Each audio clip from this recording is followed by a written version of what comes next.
I'm just going to get started. So hi everyone, I'm Eunice Kim, the Long Range Planning Manager for the City of Salem. And today we are having our webinar, our second webinar on the housing production strategy. I wanted to let other staff and our consultant team introduce themselves. So I'm going to hand it off to Lisa. Hi, everybody. Lisa Anderson Ogilvie, Deputy Director of Community Planning and Development. Thank you for being here. And I will turn it over to Kristen, who I think joined the meeting. Yes, maybe not. Okay, let's go to Beth then.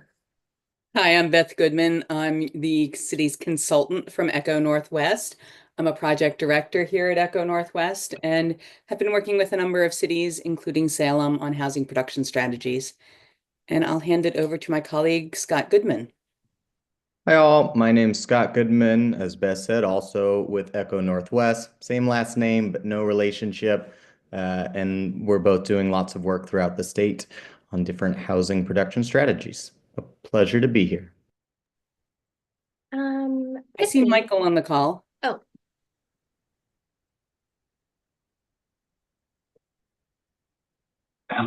First off, can everyone hear me?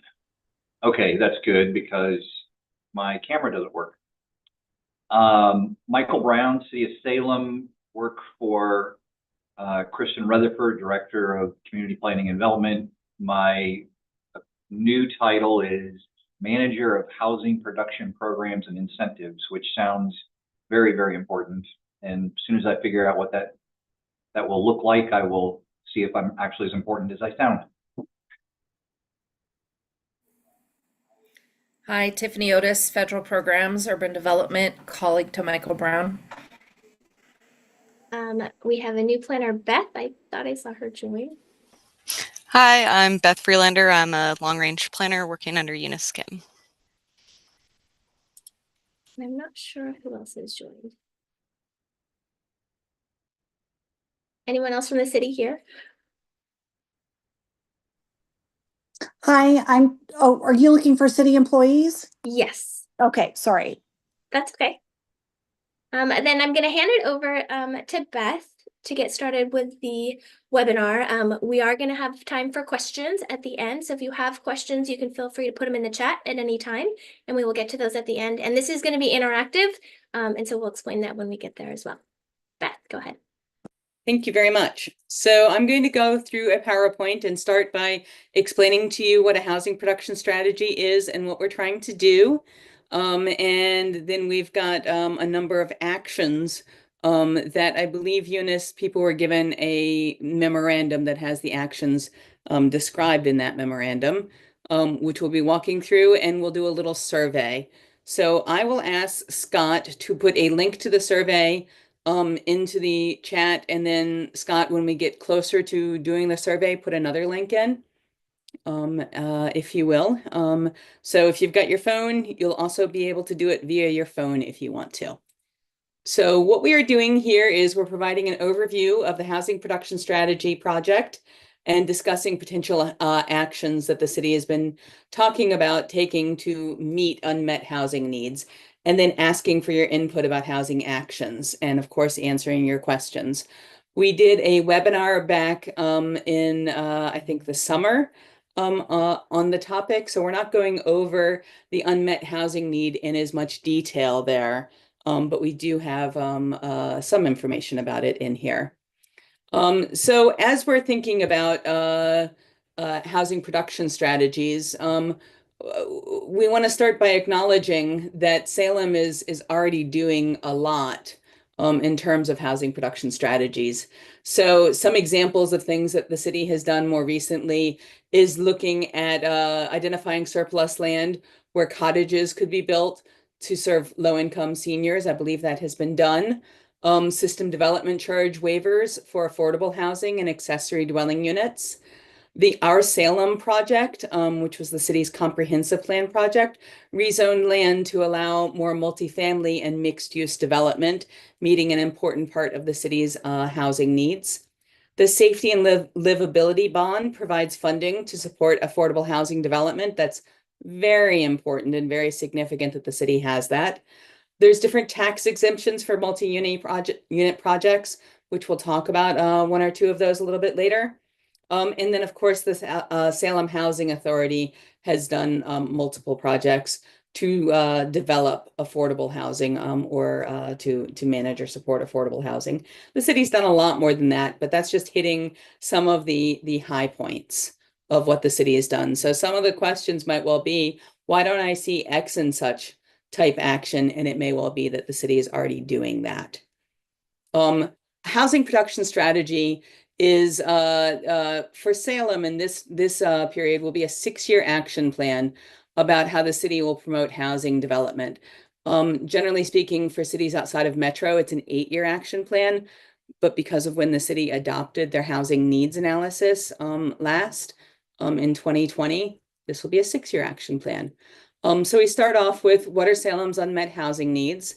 The housing production strategy document will have a lot of updated information in it about the housing market and Salem's unmet housing needs.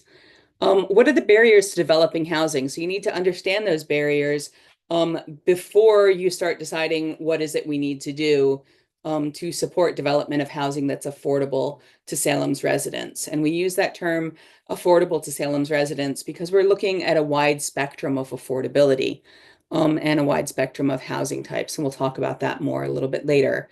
And then the types of policies needed to encourage housing that meet Salem's housing needs. We've loosely grouped them into things that are financial incentives and funding strategies, things that are regulatory changes like changes to the zoning code, of course, partnerships and land acquisition or surplus. Those are very important to partnering and supporting development of different types of housing. And then we've got a slush fund of other strategies, which is just a few things that don't fit neatly into those categories. We'll talk about the specifics of the strategies in a few minutes. So our schedule for this is having the project completed in spring of 2025. This is a grant-funded project by the state that must be done by May 2025. We started this back in earlier 2024. So we started with analyzing housing needs. We did a market analysis about feasibility for developing mixed-use housing in a few select areas of Salem so that we understood what the housing market dynamics were in those areas. We've been working on developing the housing actions, and at this point, we're beginning the writing of the final report and the adoption. The writing of the final report means that we're really digging in deeply into the actions, deciding exactly what it is that they will be, so that the city understands what it's committing to doing over the next 6 years, and so that the state understands what the city's committing to doing, and the outcomes can be measured. So that's where we are. And at this point, we're soliciting engagement about, do we have the right actions? Are there particular issues or questions that you want to raise? That's part of the purpose of this. We've done a lot of community engagement to this point. So prior to this project, the city did engagement around housing, around the code amendments. Of course, you might remember the middle housing code amendments and probably other code amendments, and then the Our Salem project for the comprehensive plan.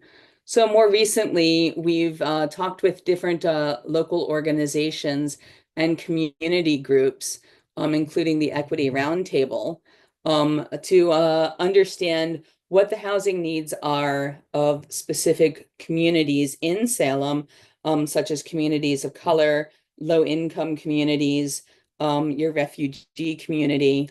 We've done that kind of thing so that we're making sure that we have information that is beyond the quantitative data we can get out of something like the census. We did a survey that was a public survey, and so we've got results from that. We did an earlier webinar.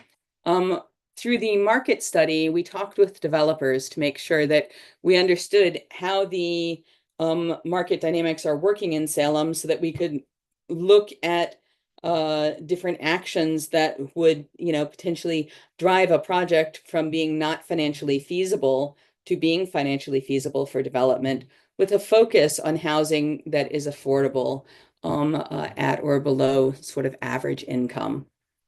And of course, we've been having discussions with your city council and your planning commission to talk with them about the types of actions we're contemplating, because at the end of this, the city will adopt a housing production strategy, and the actions in that the city is committing to, we are going to make a good faith effort to implement these actions over this next 6 years. All right. So what we've heard from the community is about needing to provide housing that's affordable, so affordable for lower incomes. And then we use the term workforce, which is sort of affordable for those middle income households. So housing that's options at all income levels. Supporting homeownership, especially homeownership for average and lower income households. The location of housing is important to make sure that it's near transit or amenities such as doctor's offices, schools, retail opportunities, that kind of thing, and in walkable, complete neighborhoods. Ensure the quality and maintenance of existing housing. That's an important thing for the city to look at where it can.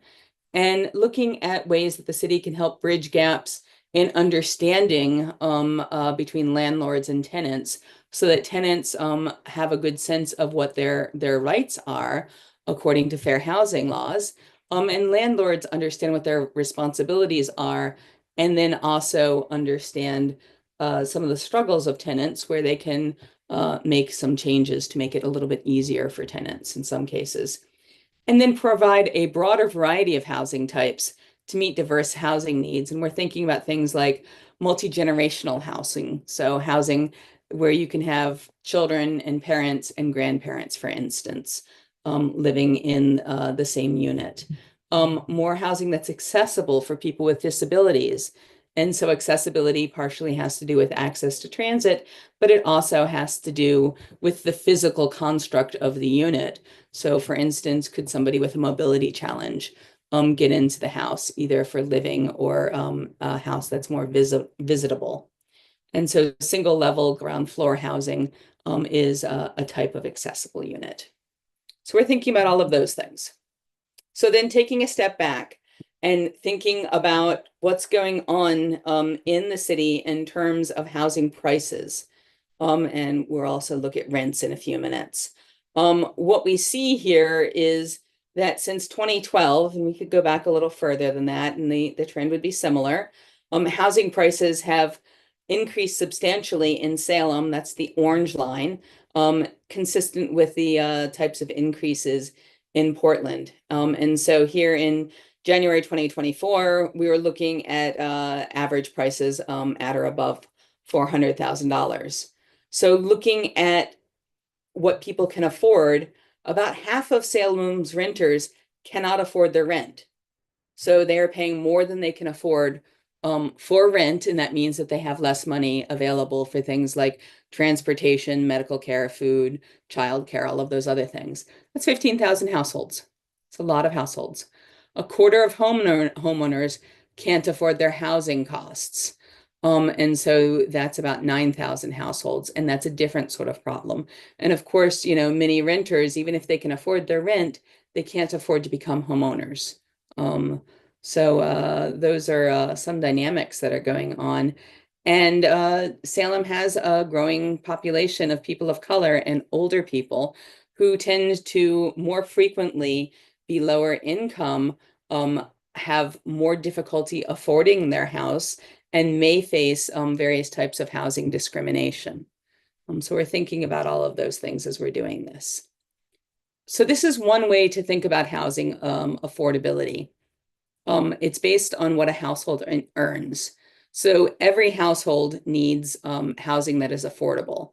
So a household at your median income, your area median income for a household of 4 earns about $91,000 in Marion and Polk counties. They can afford about $2,280 a month in housing costs. So that household can afford that much. When we look at your average rent, including utilities, it's about $17,000. So a household of 4 At the 100% of area median income, they could certainly afford average rent without being cost burdened. But median home sales price at $429,000, they can't afford that until you've got an income around $220,000, so substantially above area median income. We know, of course, that an awful lot of people have owned their homes for a longer period of time, and so they haven't paid the recent housing sales prices. But anybody who's looking at getting into home ownership, they have to have a large income to afford the average cost. So then when you think about households that you call low income households, you're typically thinking about households that earn 60% or less of area median income, or about $54,800. These households here at the left-hand side, at the highest of their income, they can afford about $1,370 in rent. And of course, that's below the average rent. So these households cannot afford average rents. And when you look at the lowest income households, they really can't afford it. These are the folks who are at risk of becoming homeless. And when you look here between 60% and 120% of area median income, these are what you might call low income and middle income households. And you can see they can afford rents, but as I said, they can't afford sales prices. So that's a little bit of that construct. And then when we look at the distribution of existing households in Salem by those income levels, what you see is about 40% of Salem's households have income below 60% of area median income, or below about $55,000. Nearly 30% have income above area median income, or 120% of area median income, or above $110,000. When we're thinking about who is the housing production strategy helping, it's generally this 60% of households that have income below 120% of area median income. And of course, some programs really focus on a particular income level. So like state and federal programs may focus on below 80% or below 60% of area median income. So we're working within this construct of affordability. So thinking about that as our broad definition of affordable housing, as we're thinking about what actions should we have in the housing production strategy, we, I think, first have to think about what levers does the city have to pull to affect how affordable housing is.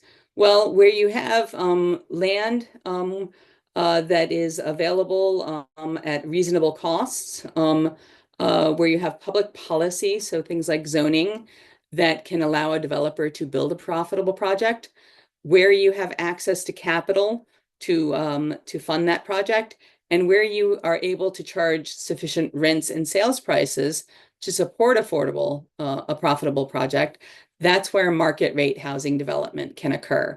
Of course, when you're looking at affordable housing as in income restricted affordable housing, there's a different calculus to this, of course, a little different weighing of things, but you still have to have land, public policy, access to capital, and a different version of market feasibility. So cities can directly affect the public policy, not all of it, but a lot of it. So you've got things like your zoning code, your subdivision ordinances, that kind of thing, your design standards, all of that. Those are things that Salem has control over, and some of the levers that Salem can pull. Cities can sometimes affect land and infrastructure. So your water, your wastewater, your roads that service the land.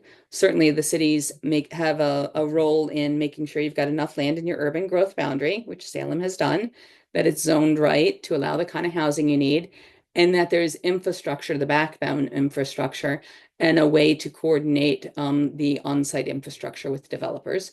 And that's something that Salem can affect. Salem can also use things like publicly owned land if it's surplus to public needs. That kind of land can be put into a development to support development of new housing that meets Salem's housing needs. And then a city has some influence on market feasibility through things like property tax exemptions, that kind of thing. Cities don't generally play a lot in the capital stack. So cities are rarely low low interest lenders of large amounts of money for developers. But cities certainly have some ability to help fund development of housing that meets the public needs. And we'll talk about those. So this is a little bit of our framework there. Here's your first chance to join the survey. Scott, will you put the link in the chat again? And so what I'd like you to do is either take your phone and point it, with your camera at the little screen thing here and hit the Vivox app, or on your computer, use the link that Scott has put into the chat. Just making sure that the chat has it in there. All right. And so then the first question is simply what's the main way that you're involved with housing in Salem? It's sort of a warm-up question so that everybody can get in here. And let's see, we have how many participants? We've got about 78 participants. We've got about 25, 40 responses so far. So we'll give it a few more moments. And I see that there are questions in the chat, and we will answer those questions a little bit later. I'll let the city staff work through those questions for us. I don't see anything in the survey related to design professionals. Do you want us to just include that we are typically part of the developer team for this question? Perfect. Okay. Yes. This is a warm-up question. You get a sense of you work in housing development.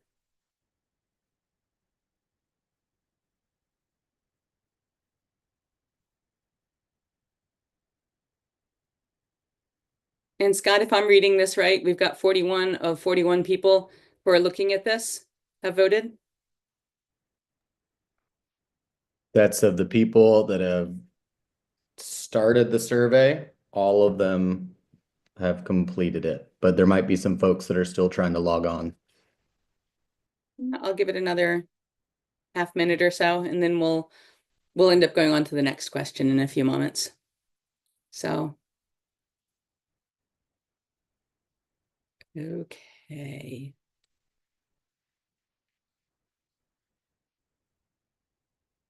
Yeah, somebody says affordable housing landlord, that choice was not there. That's okay. Choose something like developer or service provider if that's what you are. The other questions are much more targeted. Okay, Scott, can you go ahead and close that survey or close that poll? And so this is how the results will show up. A lot of the people who are here are homeowners living in Salem, presumably, or working in Salem, or developers. So that's how our results will show up. So I'm going to set this off to the side for a few moments. And what I'm going to do is I'm going to talk you through some of the actions. And part of what I want you to... It's not on all the other. I'm sorry? Okay. I'm going to talk you through some of the actions. The questions to think about really are the actions as we talk through them that you think are a higher priority. We'll talk through at the end if you have any concerns about the actions. And then if there's any actions that you think are high priority that aren't listed, by the time we get to the end of these actions, that you'd like to see in the HPS, we'll get you to ask a question about that. So I've got 2 slides here, and then we'll go to the next slide about the next survey question. So the financial incentives that we're looking at, we're starting with urban renewal. Salem has a robust urban renewal program, and urban renewal is a program where it's centered on a particular area, an urban renewal area, And the city essentially has projects that it'll do in that area, and then is capturing the increases in property tax value as new development happens in the urban renewal area, and that goes on for some number of years. And the money from that captured property tax is used to pay for the things that the city is doing in urban renewal. And so, for instance, a city might do infrastructure improvements in urban renewal. It might support transit projects in urban renewal. A city may well purchase land and assemble several small parcels into a larger parcel, and then use that land, say, for housing. It could also use that land for other community uses. You can also support development of housing that is affordable at various income levels.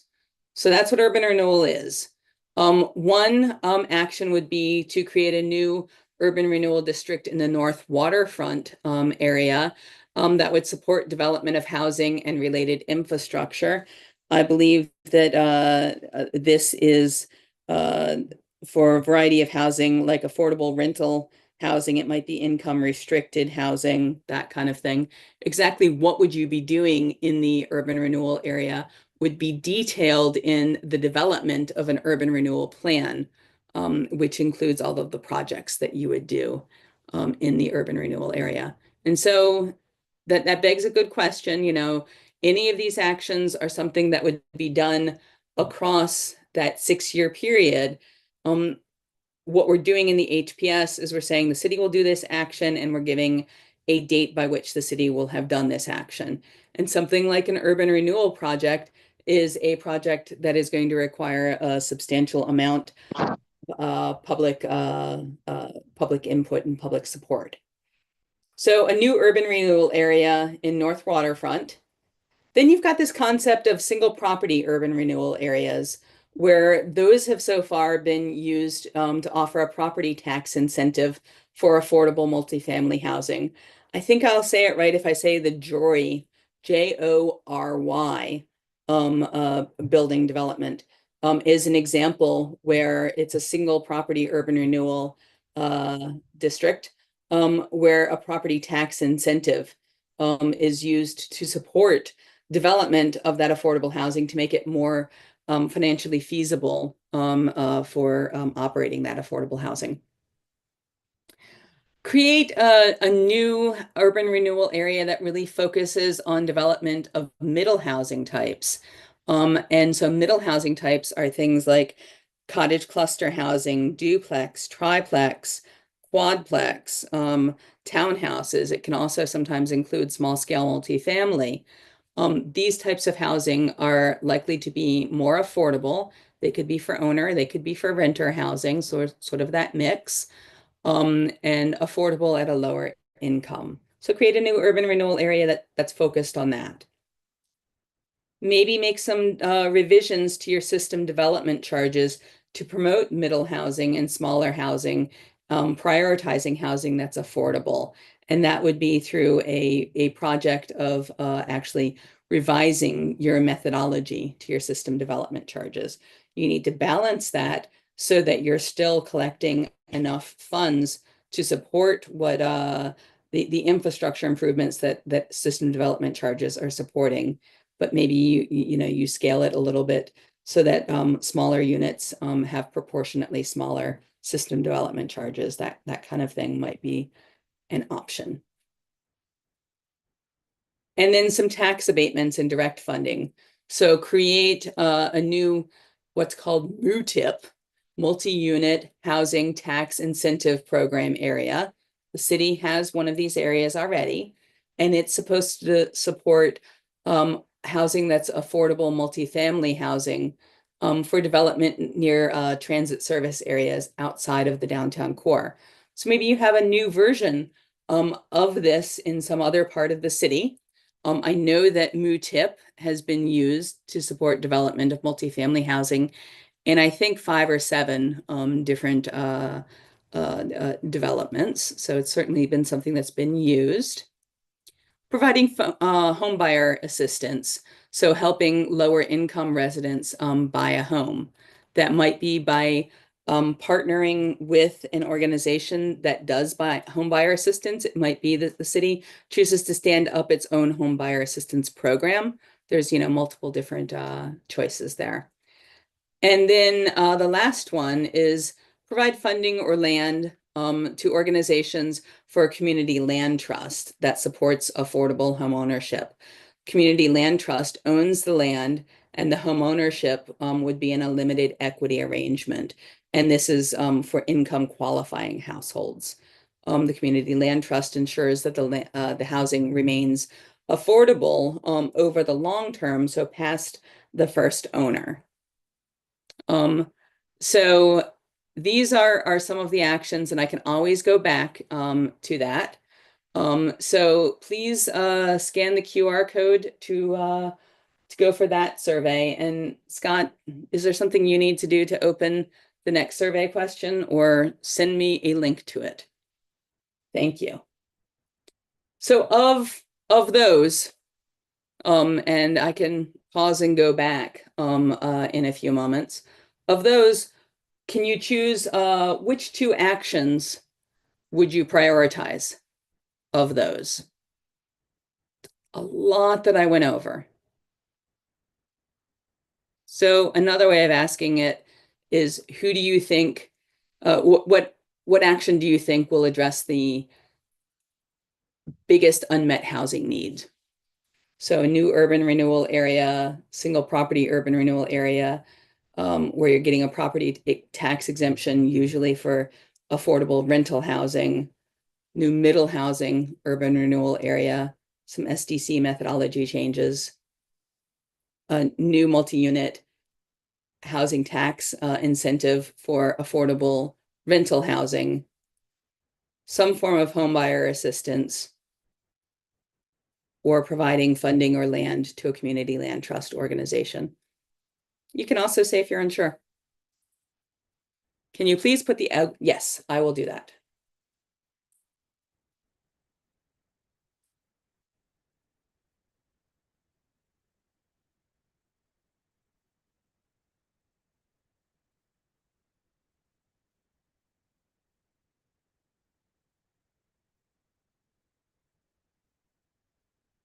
So we've got about 40 answers so far.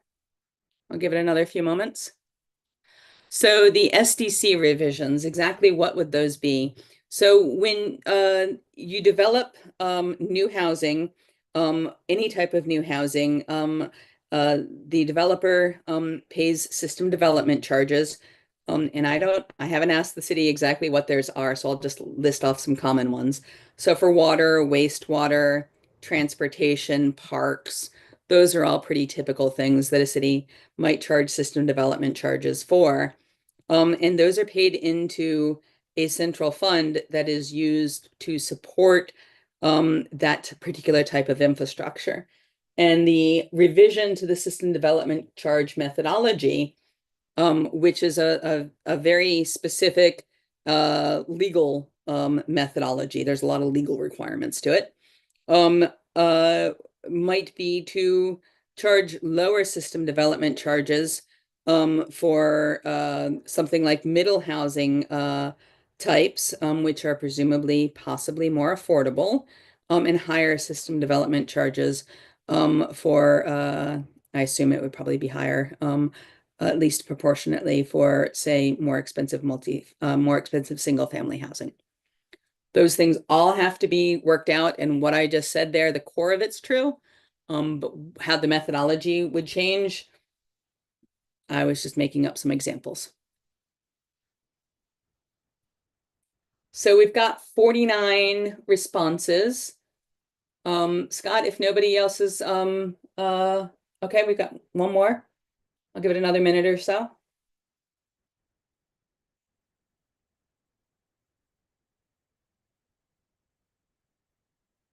Scott, how about we close that one down? So what we're seeing is a lot of support for creating a new middle housing urban renewal area and the system development charge methodology. Those are the ones that are getting the highest, along with providing funding to community land trusts.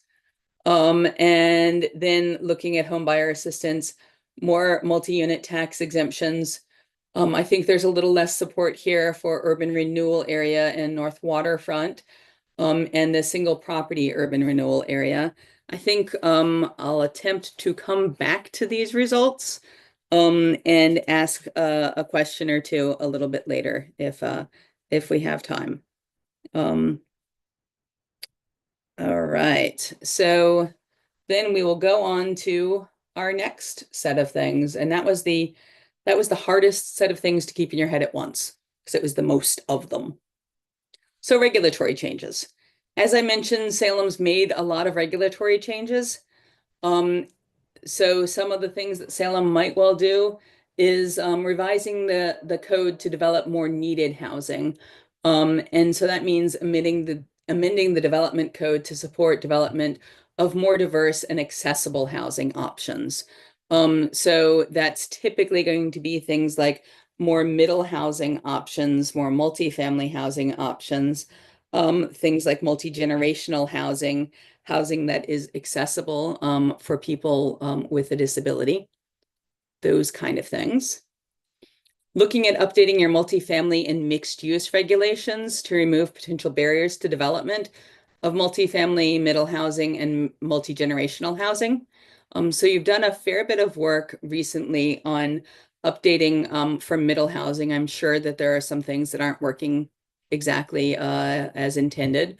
So probably some changes there, but focusing that more on multifamily housing. You've got ready build plans.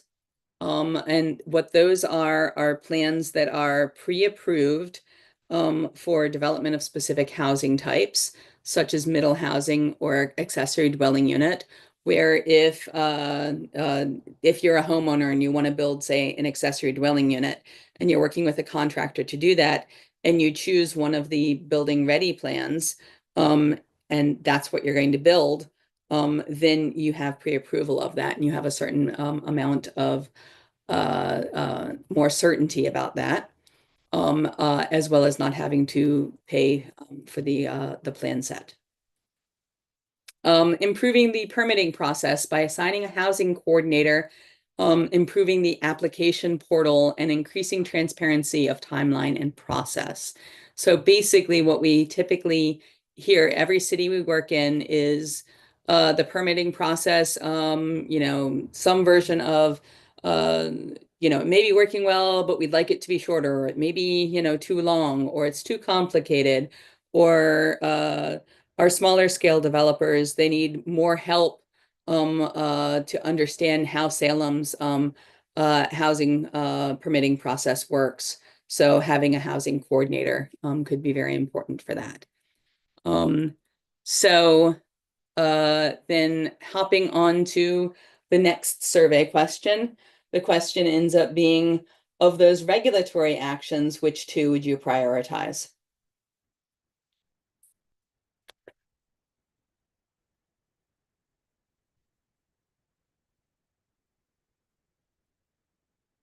And if somebody needs something explained more, they can always ask the question. Thank you, Lisa, for putting the survey link in there.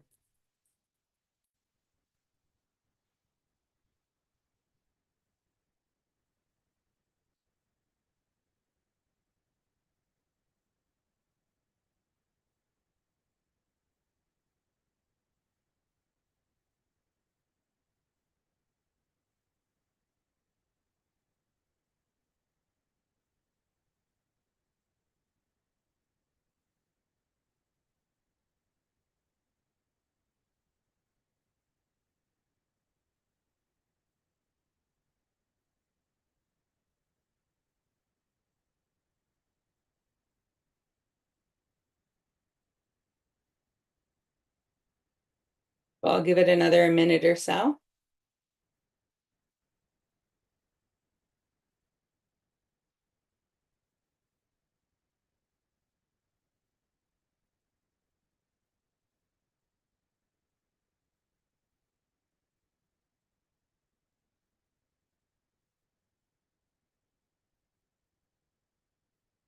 So sort of the last call for that one.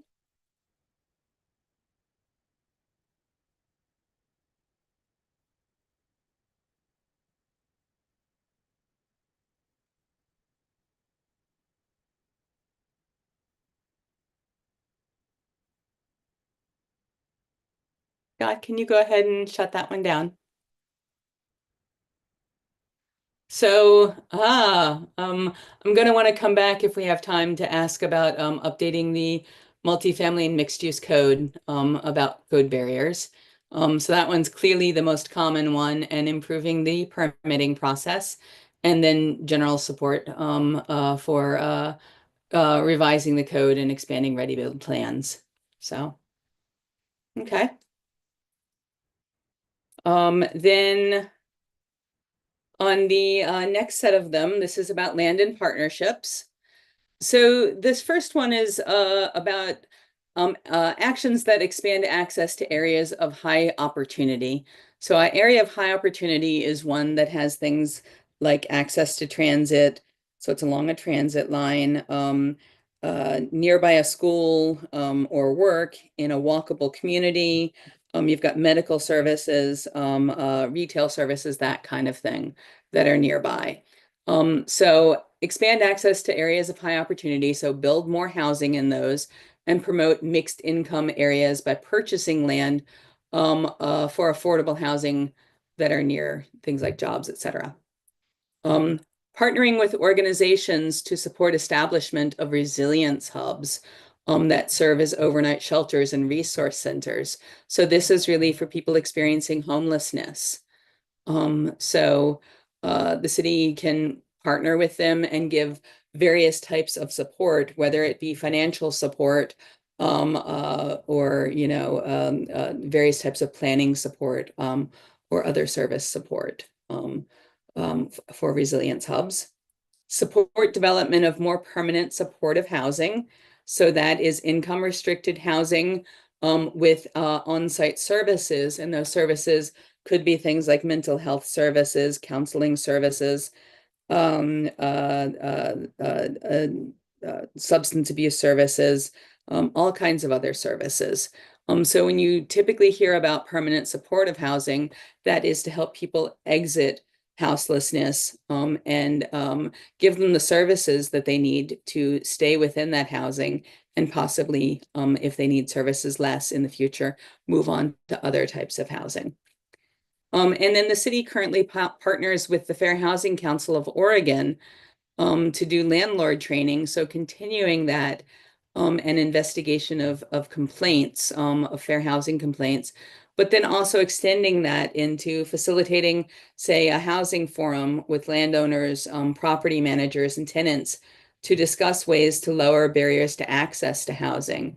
So a lot of people aren't able to access housing for things that are really very much outside of any city's control, things like credit history, or they don't have the right, letters of reference, right types of documentation, that kind of thing.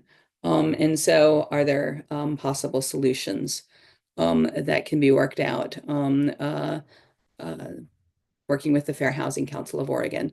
So I'm going to go on to, what do you call it? Next slide. So there's, Scott, if you'll go to the next one. That's out of the land and partnerships actions that we just covered. Which two do you prioritize highest?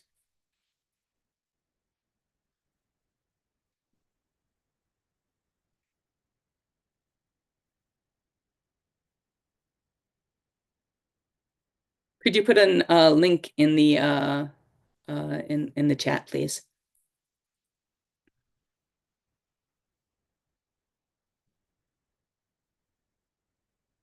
Thank you.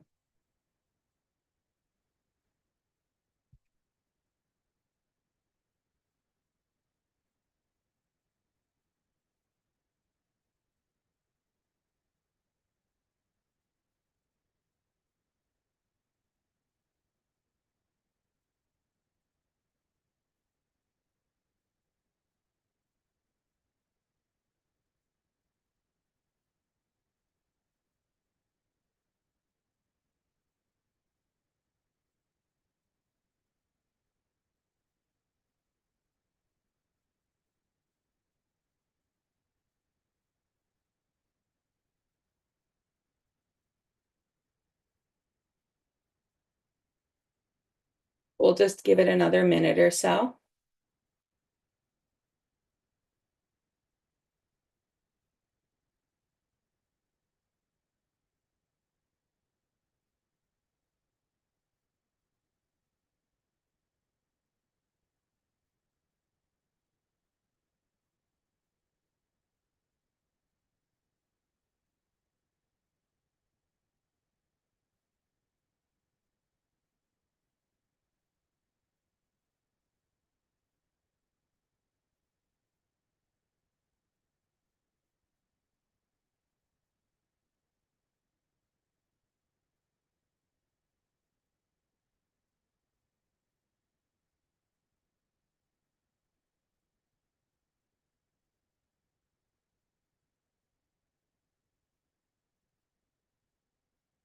So Scott, could you close that one down so we can see the results?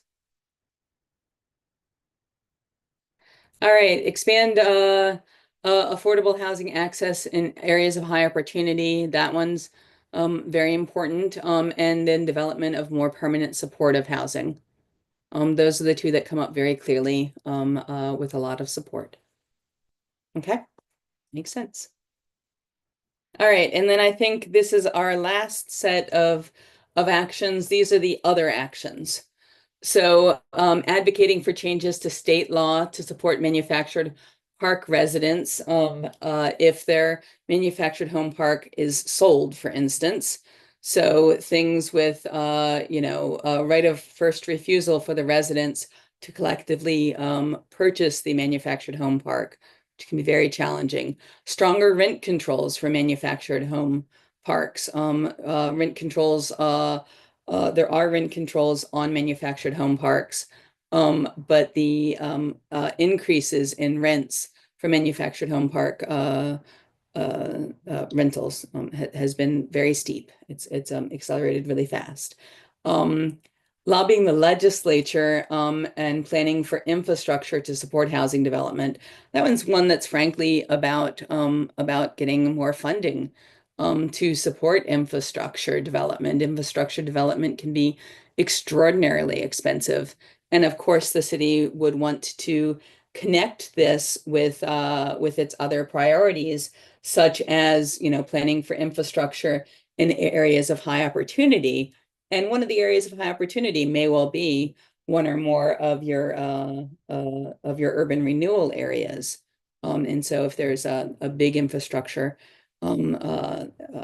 change that needed to happen, upgrade that needed to happen in an area of high opportunity, that might be a very good pairing.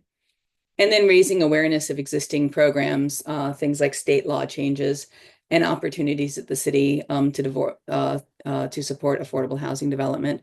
There's always need for more information about existing programs. And so this one is, Scott, if you'll go to the next one, this one is about choosing one of those actions that you think is higher priority.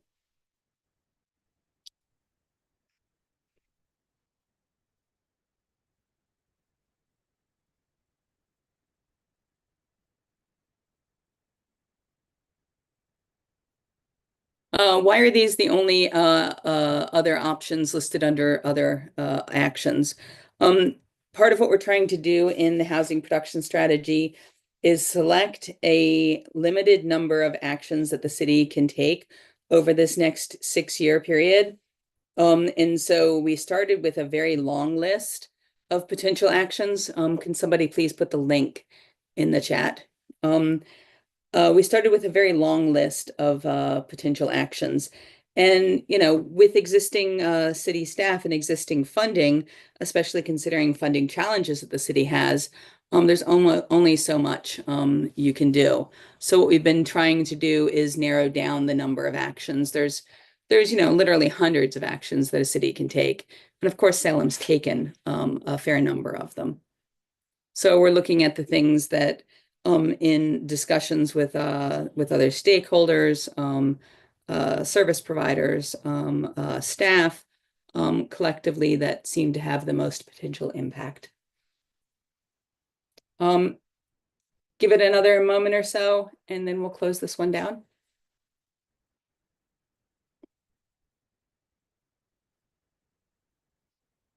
Scott, will you go ahead and close this one? Well, that's the one I would have chosen. Lobby the legislature for money and plan for infrastructure improvements where it's needed. The advocating for changes in state law around manufactured home parks. I think that's also pretty important personally. But I understand why what you've chosen is prioritized. So Scott, I'm going to set this off screen and I'm going to, I think, end the presentation and let us go into discussing what do you call it? Some of the questions. And Lisa or Eunice, will one of you be selecting questions that you want me to answer? Yep. I will Or go you all through. answer? Love to have you answer them, Beth. Okay. Scott, what I want to do while we're off screen here is see if you can go back and show me on my screen that I've got the different survey questions and answers. So I don't know what control you have. Lisa, I'm at your disposal.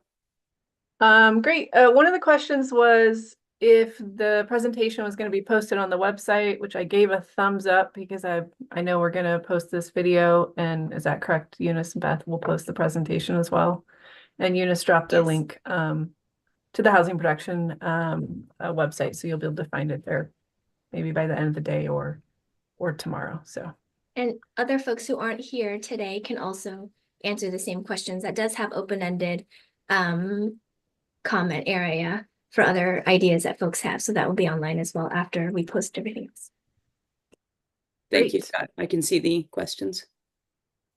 Please go ahead, Lisa. Okay, first question is about outreach to the neighborhood associations. Eunice, do you want to talk about outreach for this project? Sure. I appreciate the question. I think it's important to talk a little bit about the context that this project is occurring within.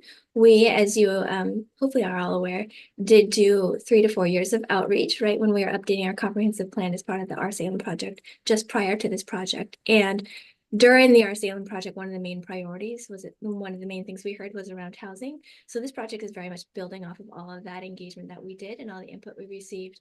I think we have like 30 some goals and policies related to housing that's in the new updated comp plan. So we're just kind of digging a little bit deeper in this project. With the limited resources that we have for this project, we've been focusing on both making sure we hear from our underserved communities, as well as the development community and understanding the barriers to actual development as this is an action plan. But we have been doing citywide outreach as well. We've been doing, surveys, we've been going to events, we've gone to different neighborhood associations and other groups that have invited us, and I'm happy to come to neighborhood associations and other groups if you want me to. Great. The next question was about somebody had an affordable rental property and it burned down and they were forced to replace it with a larger and more expensive place, which required them to raise the rent. And that we should not focus just on large developers, but look at individual cases. I don't know the specifics of this one. Might be that it was like a multifamily zone that just had a house and when it came in for new development had minimum density. We are looking at some of our zones that maybe are zoned for higher density, but have existing single family and making it easier to replace those and repair those without having to do more units. It's kind of a balance of letting people maintain their existing properties, especially maybe if they're have lower rent, but with also getting more units online over time. So that is something we're trying to work on. Did you have anything Sorry to interrupt, but if somebody's house burnt down and it was non-conforming, they're allowed to rebuild as is, correct? Or is that not true? It depends on the zone and the situation. Okay. Yeah. So it could be that density may be kicked in. So, and I'm happy to, who is that from? Becky, if you want to talk to me more specifically, I'm happy to talk to you afterwards. Let's see, EM. EM is asking about the interface between our housing need plans and our anticipated transportation plans. I think Eunice could take that one. Yes, we are always thinking about and collaborating on how everything works together. As you all hopefully know, we are going to be kicking off our transportation system plan project to update that later this year. And so the same people that are working on that and working on this and working on climate friendly, equitable communities, we are all kind of trying to make it work. So we're very much integrating everything together. Great, and I think this one is for Beth. Came early in the presentation from Laura, asking you to reiterate how you calculated that people need an income of well over 200,000 to buy a $429,000 home. She says that's outside of conventional wisdom. So looking at a fairly, I forget the down payment, the interest rates, that was probably, I'm gonna guess, it's been a little while since I did this one really specifically, but an interest rate around 6 or 7%, and considering costs of what do you call it, property tax, as well as a cost of insurance, all of that. That's where that comes from. Another way to look at it might well be a household has to earn, I think it's 3 or 4 times the cost of the. It's not times the cost of the unit. You can only pay 3 or 4 times your household income for your cost of your unit. It may be as little as 2.5.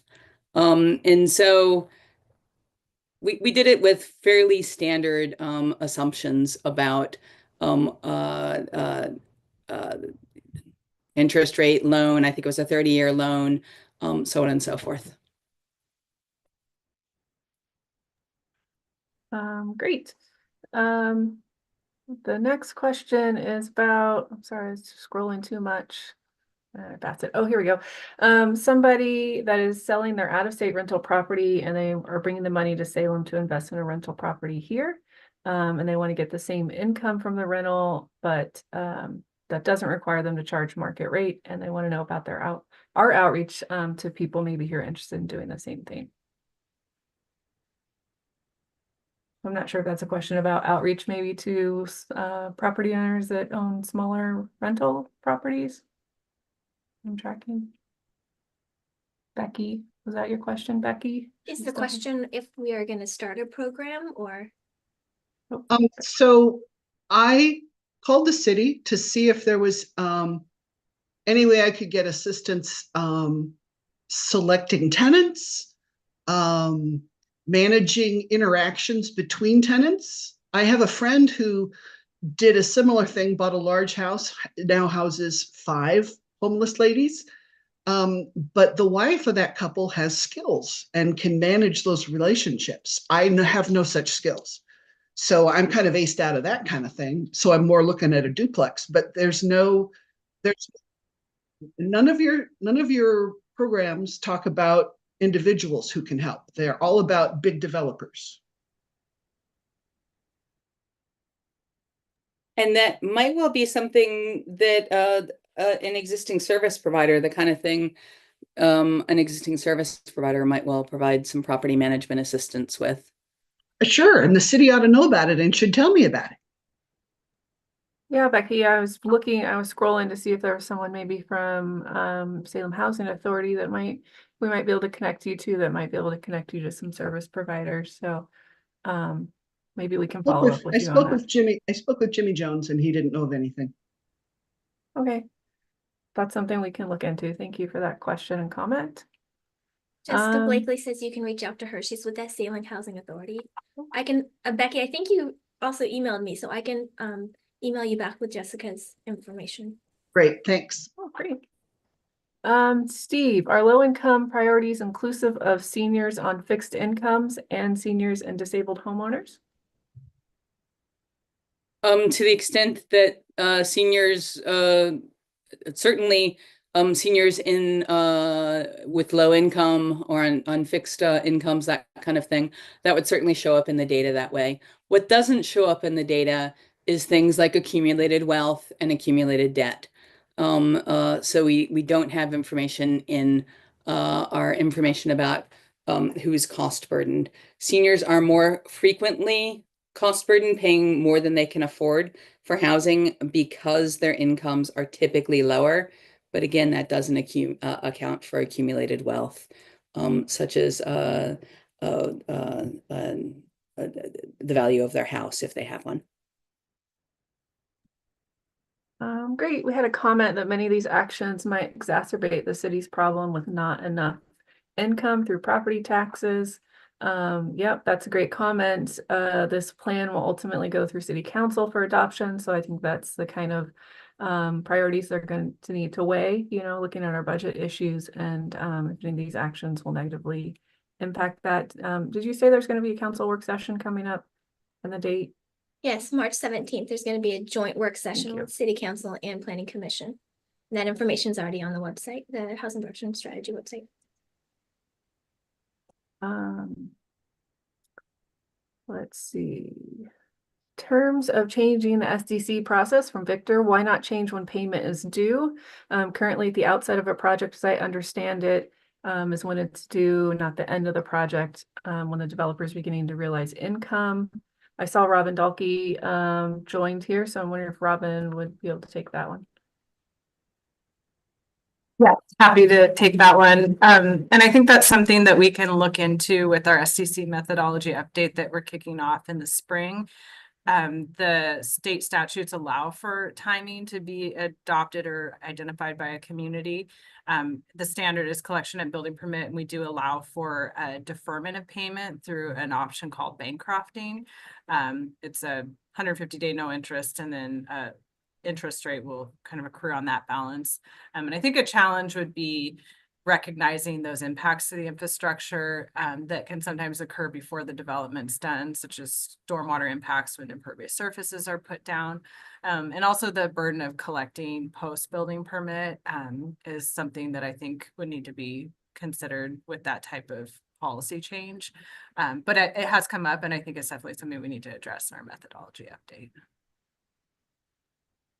Great, thanks, Robin.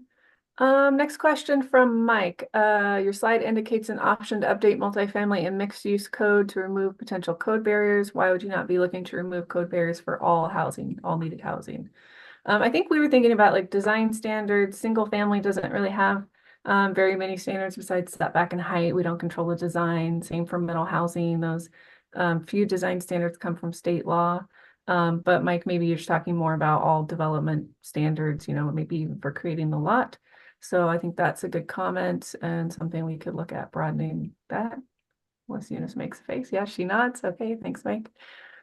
Let's see. What are the areas of high opportunity and how is that defined? Well, that's not really defined very well at this point. That would be part of the city's challenge to defining it. What we think are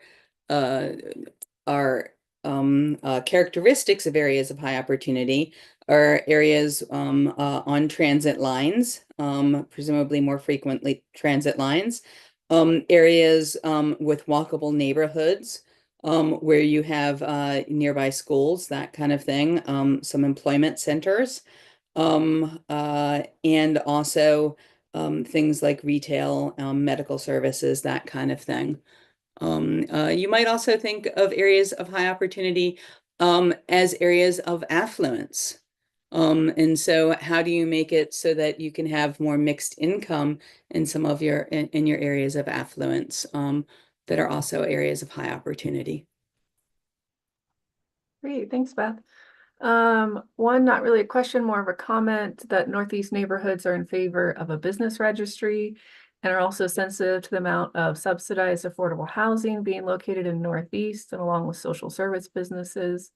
They support an equitable and balanced approach, which includes development of the North Waterfront with mixed-use single family and businesses and housing that will be included in the tax base. Salem needs income along with housing solutions. Thank you for that comment. Any room to discuss Salem's attempt to remove itself from Senate Bill 1537 and how difficult it will make it for developers? Turn that one to Eunice. Sure. So the city did apply for an exemption to the mandatory adjustment section of House Bill 1537. That is in line with our legislative policies that we've long had at the city of opposing preemptions to our local land use authority. We did do research into the number of adjustments that we've approved, and nearly all of our adjustments are approved related to housing. So we did qualify for the exemption and we did apply. And that's, I think, open for comment period at DLCD right now. So we've not been approved for that yet. Thanks, Eunice. How can we get more information as to what may be available to individual homeowners?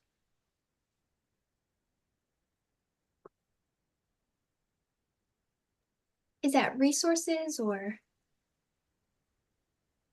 Yeah, that's from Gabby. If she's still here, she can unmute and tell us what she was. Maybe she left. As far Oh, there as, she is. hi, Hi. as far as like, I think you mentioned that there are some like plans already set with regards to ADU units, what they could look like or whatnot, possibly obtaining a mortgage or any information. Like I've got a property. I live in the house, but have a huge backyard where I would love to build something and have other families move in. But how does one that knows nothing, where does one start to try getting information on what's available now that the place has been rezoned? Yeah, I think there's a lot in that question. One of the things the city's trying to do, and I know Beth touched on it, maybe Eunice can talk about it, is ready build plans. Because I know we get a lot of questions from people that have just a big backyard and what can I do and where do I start? So we do have them for accessory dwelling units now, and we're working to try to get them for duplex, triplex, so that you still need to work with a contractor, you still need to figure out utilities, whatnot, but you wouldn't need to pay someone to design your plans because they would be free and ready for you on the city website. So that's something we're trying to do. Eunice, do you have other places we should be promoting? No, but I do think that one of the things that we're that you'll see, I think that's under education or awareness, that we are trying to create better resources or one-stop shop web pages. We have a lot of information on our website and it's all over the place. And if you don't really understand the intricacies of our website, it's hard to find. So that is something that is on our plan to hopefully help. And in the short term, is there something, somebody like Gabby could talk to? I mean, city staff are available if you just want to talk about like what you're able to do on your property, what utilities are available, what improvements would be required. And we're available at the PAC Center Monday through Friday, 8 to 5. Also available email or phone if you don't want to come in. The PAC Center is at City Hall on 3rd floor. And if you go up there, you'll have planning, public works, building safety, and folks from fire department that you can talk to about development without an appointment. So that might be a good place to start. Thank you, all of you. Lisa, can you put that information on the chat? Just the place where you said to go in the interim? Absolutely. Thank you. Thank you. Steve had some comments on, he said, would you like comments on your earlier slide where it's shown the 4 components of the market price, for example, capital? What percentage do each of these contribute to the final housing cost, and which of the 4 actions discussed today are we focusing on? How much will these efforts shift the cost? Looking to see how much room there is to move the cost of housing by the proposed actions. Steve, that's a complicated question, and I don't have an answer for that. In part because it's unclear which of these actions will be implemented and when they'll be implemented, and exactly how they'll fit in with existing city what do you call it? City programs, city policies, and the fact that something that's difficult on one lot may be easier on another lot, and the fact that different housing types are going to have, of course, different costs.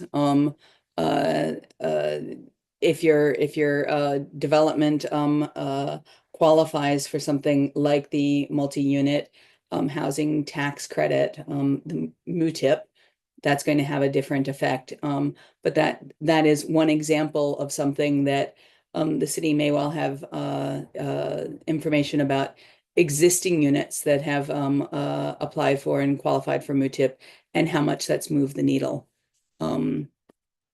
Lisa, I see Steve with his hand up. Yeah, go ahead, Steve. Well, just real quick, I appreciate all the data that you put together, Beth, showing the different age groups and people and income groups, and that's really important.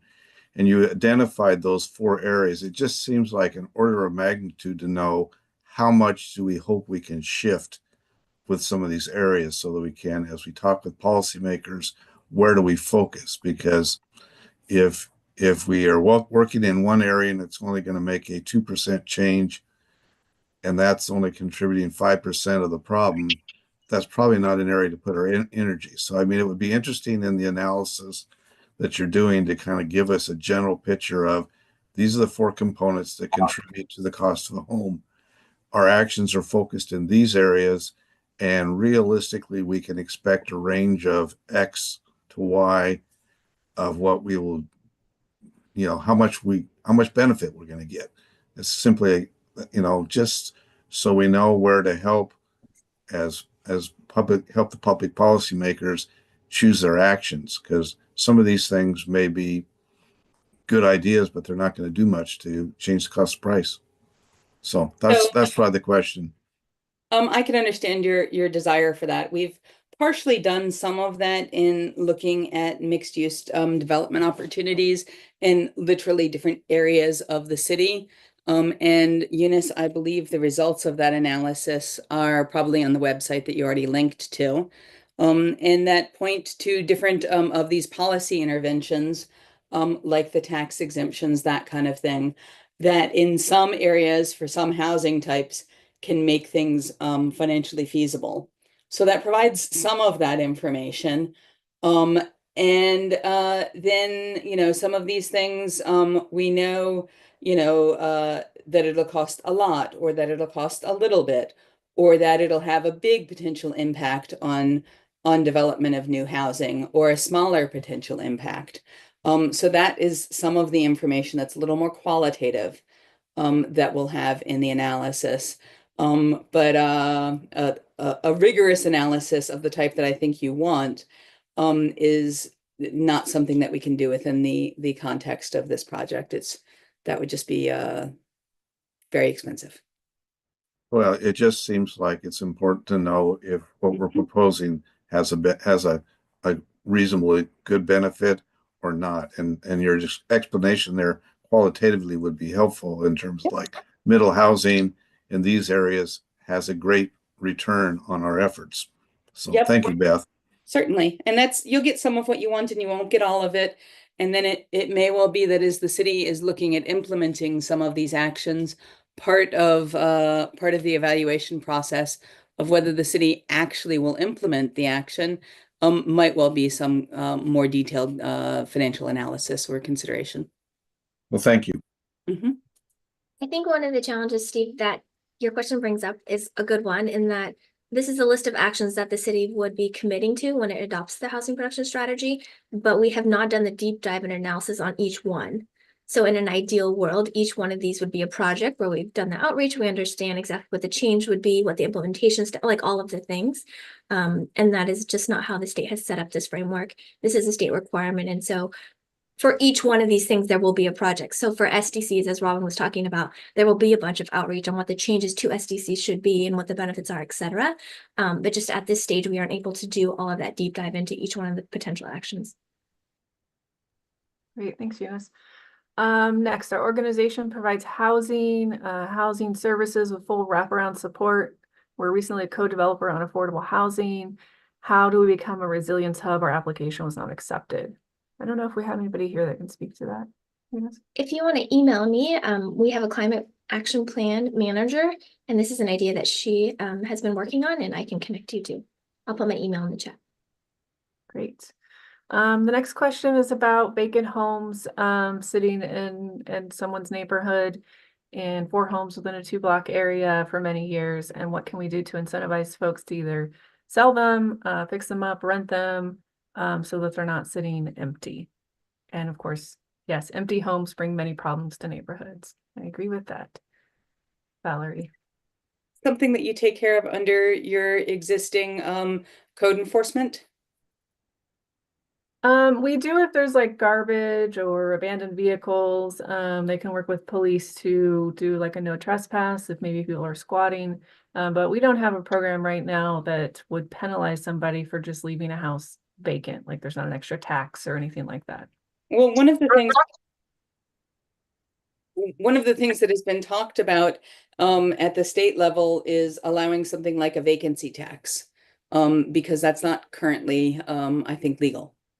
So if you imagine, say, a city on the coast where you have a lot of short-term rentals, for instance, they would make a different use of a vacancy tax than a city like Salem. But I think that kind of thing, it's difficult to work out how you track what's vacant and what's not. But let's say that those things could be accomplished.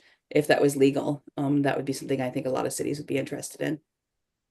Because I looked on the Marion County Tax Assessor's Office, and everybody's been paying their taxes, so I know that, you know, so that part's covered. They've paid their taxes, but they just sit there empty. Yep, so it seems like we need more work at the state level before we could do something for that. Thanks, Valerie. So Lisa, I Yep. can add a Oh, little go bit to ahead, this Kristen. as Yeah. well. Within the Compliance Services Department, you know, a number of these properties, the longer they are non-compliant, they start to accrue liens and penalties that then, you know, become liens against the property. We are in the process of creating a new program that will be going to City Council for review and approval this spring. That would be a lien forgiveness program, because the challenge is people have the properties, they accrue the liens. It makes it very difficult for a buyer to come in and do anything with that property when there's a significant amount of liens that are attached to the property. So this program that we are developing would associate timelines and different degrees of forgiveness with the liens to facilitate either the homeowner doing something to remedy the situation or to make it feasible for somebody to come in and buy the property. Okay, great, thanks. Great. Next was a comment about maybe having the National Guard offer transitional housing between the prison and state hospital with mobile showers. Great idea, might be outside of the city's scope. Mark is commenting that the city owns a lot of vacant property around town that could become low-income housing sites. So I think we've gone through our surplus properties and continue to do that. We've given surplus property United Way, for example, for cottage housing over by Sligo Elementary. So that's a great comment. Question, how's accessibility being taken into consideration? The current requirements don't appear to be enough for the growing need with the aging population. Eunice might want to talk to that. Sure. We have a draft action related to incentivizing accessible housing, whether that's fully accessible, kind of type A versus adaptable type B. And we have received comments that perhaps there's a desire in the community to mandate more accessible units beyond what the building code requires. And that's a question we plan to take to our work session in March. Great. And I see Roz, and I think someone else asked about prohibiting unhosted short-term rentals to put more housing back into the housing stock. The council did authorize us to move forward with a third-party vendor that will scour all the postings and tell us everybody who's posting and hosting like an Airbnb. And then we have a program where we're going to start doing enforcement. The vendor, we're about I would say a month to 2 months out of starting acting enforcement through that vendor. We're almost there, Roz. And they tell us there's about 300 units any given day in Salem that are posted. And they're telling us that the majority of them are not unhosted. So it is people that live in the house and then they rent it out, you know, on the weekends or something like that. But once we get the program up and running and get the data, we'll know more about that. And the council has asked us to come back to them after we get that program going so they can decide if they want to make any policy changes for short-term rental. So we are still working on that. Thanks for that, Roz. Let's see, Dave, if we're going to do improving permit process, architects would be happy to help with us and design professionals. Thank you, Dave, for that. We'll be happy to work with you. We are already working on improving the permit process. Robin Dolphy's been taking the lead on that, but there's more to do. Comment that city-owned non-productive land should be sold to private individuals. So I think we just discussed that. And The city needs to look at other pathways to yes for development, increasing the tax base, moving abandoned houses into availability along with empty lots, infrastructure support, and so on, and utilizing the subject matter experts we have in-house instead of hiring outside firms, which would save money. Kathleen, trying to find the balance of middle housing needs. How can the city work with individuals and small groups who have concepts for senior housing ideas instead of just working with big development companies who have deep pockets? I'm an individual who has a concept that fits many of these points and want to share our plans for a specific property, but up against a large apartment developer. Suggestions. Yeah, I think Kathleen coming in and talking to the city at the permit application center is a good place to start. And we can work with you on a plan. And for example, the cottage housing that I mentioned that United Way did, that's affordable senior housing. And the city gave the land for that. So I think we're open to those kinds of things. Other cities are considering allowing homes on wheels to be hooked up to water and sewer, like an ADU, accessory dwelling unit, but cheaper. Eunice, thoughts on that one? I do believe we have that as an action for future consideration, looking at kind of similar to what Portland has done. And so that is on a future look. Mitch is wondering if there's a landowner's advocate position at the city that can look at a property owned by a willing developer and advise the owner of options and ideas to reduce the costs and delays to housing development. Generally the private sector provides that. I think we have land use consultants on the call. I see some, it's their full-time job. The city does have project managers that can help with that, project coordinators.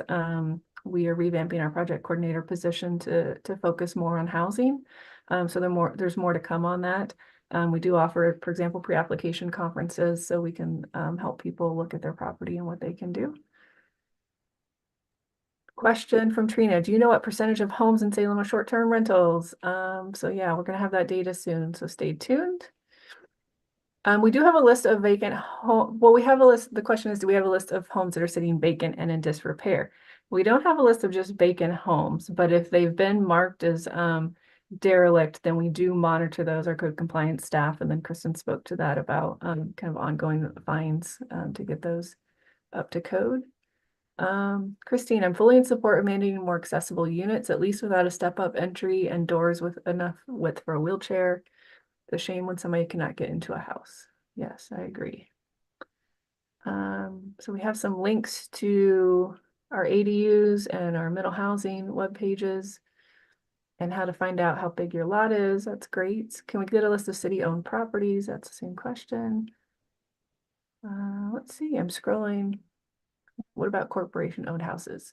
So there's no prohibition on who can own a house in Salem. We don't keep lists of whether it's like the owner occupied or it's a company that owns it. So we don't have that information. And I think we came to the end of the questions that are currently in the chat. Great, thanks, Lisa. I just wanted to, Beth, was there anything you wanted to say at the end there? Nope. I'm pretty happy with where we've gotten. These are really good questions. I think good information. And I think interesting to see where, you know, there's clear preferences. That's very helpful. So I just wanted to kind of talk a little bit again about next steps. We do plan to go to that joint work session with the Planning Commission and City Council on March 17th. That's open to public. And we will be kind of refining then all of these draft actions after we receive input from the council and from that council planning commission work session. Ultimately hope to go through the adoption process May, June timeframe.